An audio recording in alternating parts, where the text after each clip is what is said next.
life, and all we need is love, love, love, and all we need is love, love, and I just wanna feel like I'm gonna be here tonight when all the lights come up and it's just you and I. Don't leave me alone, I won't survive. Don't leave me alone, defend my life. I need love, I need love, I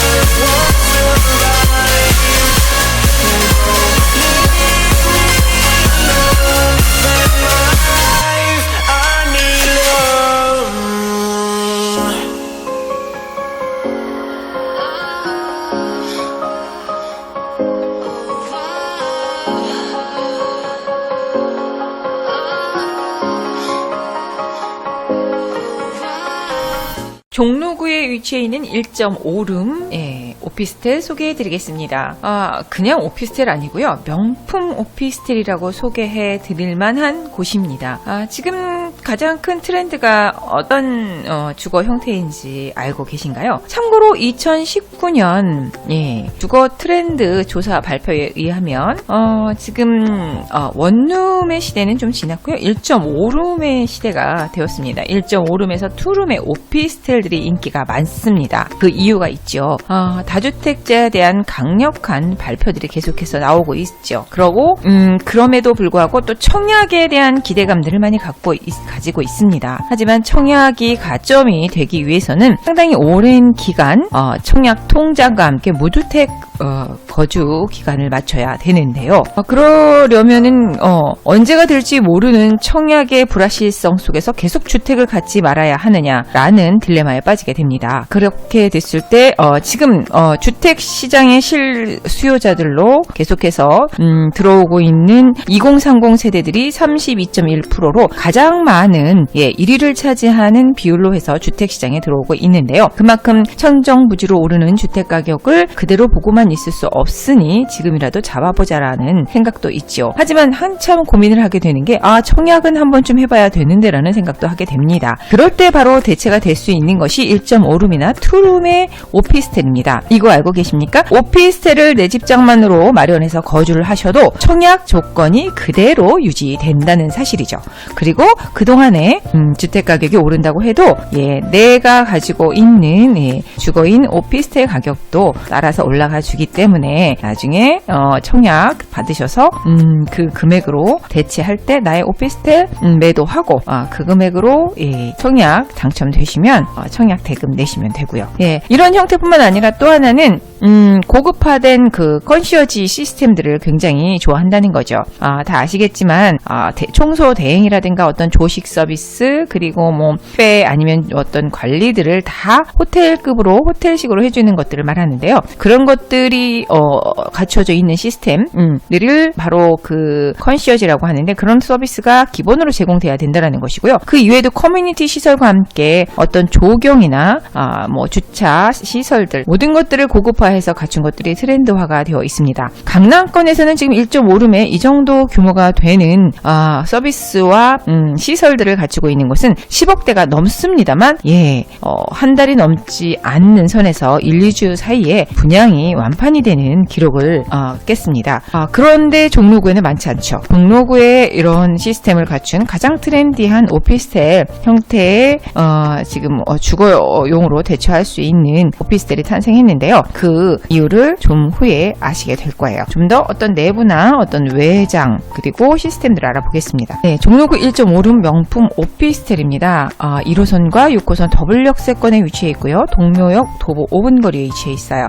일단 오피스텔에서 갖춰야 되는 역세권을 갖추고 있고요. 전용 면적을 보시면 전용 면적이 13.32평인데 계약 면적 28평 너무 크게 차이가 난다는 생각을 하실 텐데요. 그 이유가 있습니다. 바로 계약 면적에는 공용 면적들이 포함이 되는데요. 이 안에는 굉장히 많은 우리가 공동 공간으로 사용하는 것들이 들어있기 때문에 계약 면적은 이렇게 크다는 거죠. 전용 면적하고 큰 차이가 나는데 그 안에 어떤 것들이 들어있는지 한번 보겠습니다. 스카이 브릿지라고 해서 건물과 건물을 연결하는 거대한 건물들이 보통 이렇게 대형 건물들이 많이 하는데요. 스카이 브릿지가 있습니다. 그리고 루프탑 그대로 있고요. 테라스도 있는 그런 곳입니다. 그래서 외부와의 어떤 환경 친화적인, 왜냐하면 이곳은 또 청계 수변 공원을 그대로 내 집 앞마당처럼 이용할 수 있기 때문인데요. 그리고 이 안에 설계들을 보면은 커뮤니티 시설이라든가 여러 가지 컨벤션 스타일의 그 비즈니스 룸 등이 다 겸비되어 있기 때문에 그에 따라 공용 면적이 늘어나고 그러다 보니 계약 면적이 28평이 된 것입니다. 분양가는 지금 4억 6,100만 원부터 시작을 하는데요. 세대가 상당히 큽니다. 500세대 이상이기 때문에 공사 기간도 3년이나 걸리는 거대한 공사이고요. 본 건축물은 동후에 아시게 되겠지만 유명한 우리나라 손에 꼽히는 건축가가 또 건축을 한 작품이라고 말씀드릴 수 있겠습니다. 그 이외에 조경이라든가 아니면 조형물조차도 유명 작가들의 작품인데요. 말 그대로 작품 속에 거주하신다고 보시면 됩니다. 지금 내부 실사 유닛 사진인데요. 이 안에 있는 그 인테리어의 그 수준을 보았는데 이 안에 있는 어떤 가구들이나 인테리어들이 독일산 레놀릿을 적용한 그런 또 인테리어였습니다. 그리고 사진상에는 사실 가늠이 잘 안 되시는데요. 이 천정부터 바닥까지의 높이가 보통이 아니라 층고가 상당히 높습니다. 지금 2.6m나 되는 층고를 가지고 있기 때문에 개방감과 함께 그 또 하나의 웅장함, 훨씬 넓어 보이는, 같은 면적이라고 해도 상당히 넓어 보이는 그런 시원함을 갖고 있어요. 그러다 보니 층고가 2.6m에 맞는 창도 상당히 커다란 창으로 이루어져 있기 때문에 답답하지 않은 개방감 있는 자연 친화적인 외부와의 어떤 소통이 이루어질 수 있는 그런 또 오피스텔이었습니다. 그래서 지금 보시는 곳은 거실 쪽에 지금 풍경을 보고 계신 거고요. 그리고 거실 창에서 부엌 쪽을 바라봤을 때 부엌에는 이미 아일랜드 식탁부터 해서 식탁 놀자리도 따로 있기도 합니다만 다 어떤 붙박이식으로 해서 갖춰져 있는 것들이 다 맞춤형으로, 여기 보면은 오븐 겸 전자레인지 겸 광폭 전자레인지가 이미 빌트인으로 들어가 있고요. 당연히 냉장고도 빌트인으로 들어가 있고요. 이것도 보시실지 모르지만 자세히 보시면 요 부분이 싱크대 부분입니다. 싱크대 상부 쪽의 수납장인데요. 이것도 2.6m의 높이에 맞게 상당히 보통의 수납장보다는 깊게 형성되어 있습니다. 직접 또 실물을 보시면은 더더욱 그 웅장함을 볼 수 있는데요. 굉장히 큰 공간들로 구성되어 있는 것처럼 보입니다. 그만큼 개방감이 있다는 뜻이고요. 창도 환하게 잘 형성되어 있었습니다. 지금 이곳은 1.5룸이라고 말씀드렸는데요. 이것이 방입니다. 방 또한 보면 전체 창이 보이십니까? 그냥 조그만 쪽창이 아니라 전체 전면, 벽면의 전면을 차지하고 있는 창이 이렇게 방 하나에도 룸 하나에도 2개씩 있는데 천정 또한 2.6m이기 때문에 다른 어떤 건물하고는 또 다른 차별감이 든다고 볼 수가 있겠어요. 그 안에도 지금 보이시진 않지만 게스트룸이라든가 파티룸, 그다음에 라운지식의 어떤 음료 서비스 등이 제공되는 프라이빗 공간이 있고 그런 공간들이 또 서비스까지 다 겸비되어 있습니다. 그리고 뭐 욕실이 지금 보이지 않는데요. 안타깝게 욕실도 그 인조 화강석으로 해서 세면대에도 잘 그 전체적인 그 웅장함을, 고급스러움을 가지고 있고요. 비는 한 2.4m 천정고이기 때문에 고급 슬라이딩 도어로 또 사용하는 화장실 보실 수 있으실 거예요. 잠시 화면으로 보실 수 있으시고요. 지금처럼 뭐 말로 설명하기에는 참 많은 여러 가지 보이지 않는 차별화된 그 럭셔리한 오피스텔이라고 말씀드릴 수 있겠습니다. 가격은 그거에 비하면 4억 6,100만 원이라는 가격이 뭐 싼 가격이 아니라고 할 수 있겠지만 보이지 않는 이런 서비스들이 모두 다 갖췄고 계약 면적이 28평이라고 한다면 싸지 않은 가격이라는 걸 아실 거예요. 그리고 전세 시에는 지금 3억 6,800만 원 정도를 예상하고 있기 때문에 전세 활용했을 때는 9,300만 원 정도로 가능하시고요. 월세 시에는 보증금 2,000에 140만 원으로 가능하세요. 그리고 잠시 요 면적 이거 보시면 이건 지금 조감도예요. 제가 조감도를 꼭 보여드려야 할 이유가 있습니다. 본 건물은 그냥 건물이 아니라 그 유명한 건축가에 의해서 우리나라의 손꼽히는 유명한 건축가에 의해서 건축이 되어진 웅장한 건물입니다. 말씀드린 대로 한 500세대 이상이 되기 때문에 그 크기 가늠해 보실만 할 거예요. 그리고 말씀드린 대로 중간중간에 이렇게 브릿지들이 형성되어 있어서 이 브릿지를 통해서 외부를 하지 않고도 내부에서의 또 소통이 가능하고요. 그리고 그 안에 이런 중간 보이시나요? 이런 것들이 바로 외부의 테라스들인데 녹지 테라스를 이루고 있습니다. 이런 테라스들은 또 다른 또 하나의 희소한 가치를 품게 되기 때문에 가격은 다른 곳보다 좀 비싸기는 하지만 그만큼의 펜트하우스가 될 수 있겠습니다. 그리고 이 안에는 또 하나 요즘 유행하는 것이 그 건물에 얼마나 유명한 샵이 들어오느냐도 굉장히 건물을 돋보이게 하는데요. 이 상권, 요즘 트렌디한 상권이 바로 그 건물 안에 외식이나 쇼핑을 다 함께 즐길 수 있는 리테일 샵들이 들어오는 게 또 요즘 트렌드인데 이 안에도 그런 유명 리테일 샵들로 채워질 것으로 보여집니다. 위치 좀 더 자세히 살펴볼게요. 지금 위치는 보시는 것처럼 동묘역과 신설동역을 모두 이용하실 수가 있습니다.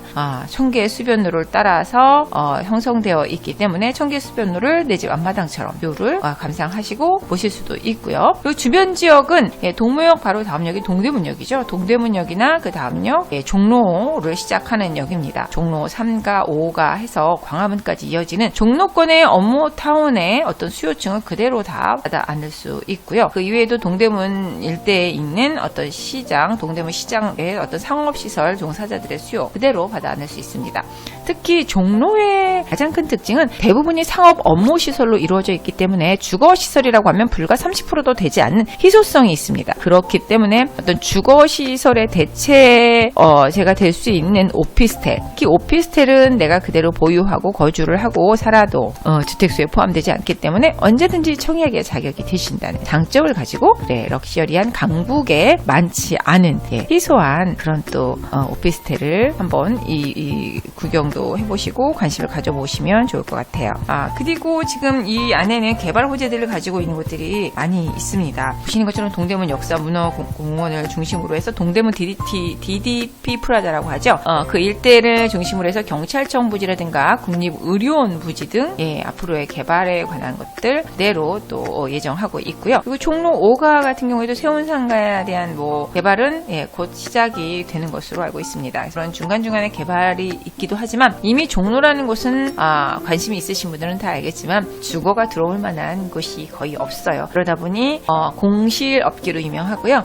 그리고 전월세가 높기로 유명한 곳입니다. 종로구는 주거가 30%도 되지 않습니다. 그리고 상업시설이 70% 이상, 80% 이상이기 때문에 그 안에서 어떤 주거의 희소성은 상당히 높다고 볼 수 있겠고요. 공실이 무섭다라고 생각하시는 분, 전월세에 대한 부담이 심리적으로 크다고 관리하는 게 무서워서 못하시겠다는 분들도 많잖아요. 그런 걱정될까봐. 그럴 때에는 바로 이 종로 쪽을 한번 눈여겨보실만 합니다. 종로에는 동묘역 바로 다음 역이 동대문 역인데요. 그 동대문 DDP 디자인 플라자라고 하죠. 동대문 디자인 플라자 주변에는 지구 단위 계획으로 해서 앞으로 많은 계획들이 잡혀 있습니다. 지금 보시는 것처럼 동대문 디자인 플라자를 중심으로 경찰 기동대 부지가 있고요. 그 위쪽으로는 국립의료원 부지가 있습니다. 그리고 그 또 위쪽으로는 미 공병단 이전 부지가 있고요. 또 종로 안에서 이렇게 커다란 1조 원 이 부지들을 모두 합하면 1조 원 이상의 토지가를 형성하게 되는데요. 이곳이 이전을 하게 됨으로 해서 그 부지에 또 다른 개발들을 또 앞두고 있습니다. 그래서 미 공병단 부지도 이전을 하게 됐을 때는 그 동대문 디자인 플라자와 연계한 컨벤션 센터라든가 상업 호텔 시설들이 들어설 예정이고요. 그리고 국립의료원 부지 또한 이전을 하면서 같이 통합을 사업을 해서 연계한 그런 사업들이 이루어질 예정입니다. 특히나 종로 쪽은 외국인이 우리나라를 방문했을 때 87% 이상이 바로 종로를 제일 먼저 방문을 한다고 합니다. 당연한 것이 모든 살아있는 박물관이라고 하는 모든 뭐 궁이라든가 아니면 뭐 우리나라에 대표되는 뭐 명동이라든가 남대문, 뭐 동대문 볼거리들이 가장 많은 곳이 바로 또 이 종로 쪽이기 때문에 관광객이 가장 많은 곳 중에 하나입니다. 그러다 보니 뭐 게스트하우스 상당히 많고요. 외국인 수요 또한 풍부하기 때문에 단기 월세에 대한 또 사업을 시작하시는 분들한테도 또 한번 추천을 드릴 수가 있는데요. 그런 외국인 수용을 위해서 외국인을 위한 호텔들이라든가 쇼핑센터 등이 또 이곳에 들어설 예정이고요. 경찰 기동대 부지도 이전을 하고 동대문 디자인 플라자와 바로 연계되기 때문에 이미 동대문 패션 디자인 뭐 전문 사관 학교라든가 그와 연계된 여러 가지 업무 복합 시설들이 들어설 예정입니다. 네, 지금 한창 개발의 힘을 받고 있는 곳이 바로 그 세운상가 일대입니다. 세운상가 개발은 특히 구역이 8개의 구역으로 나누어져서 개발을 하고 있는데요.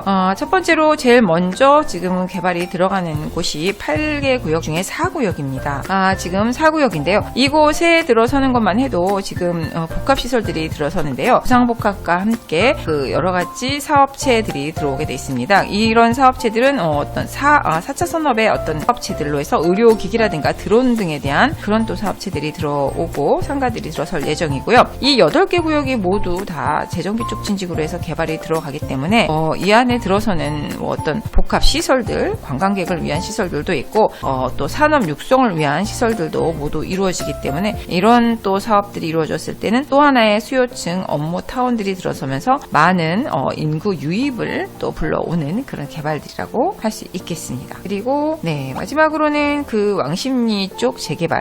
본 물건지가 중구하고 맞닿아 있다 보니 또 중구에는 왕십리 뉴타운이라고 해서 리센트나 트리즘 등이 있는데요. 이곳이 이미 뭐 그 새로 뉴타운이 형성되면서 가격도 상당히 많이 높은 종로 옆에 붙어 있는 중구 안에서도 높은 가격을 형성하게 되는 그런 단지가 되었어요.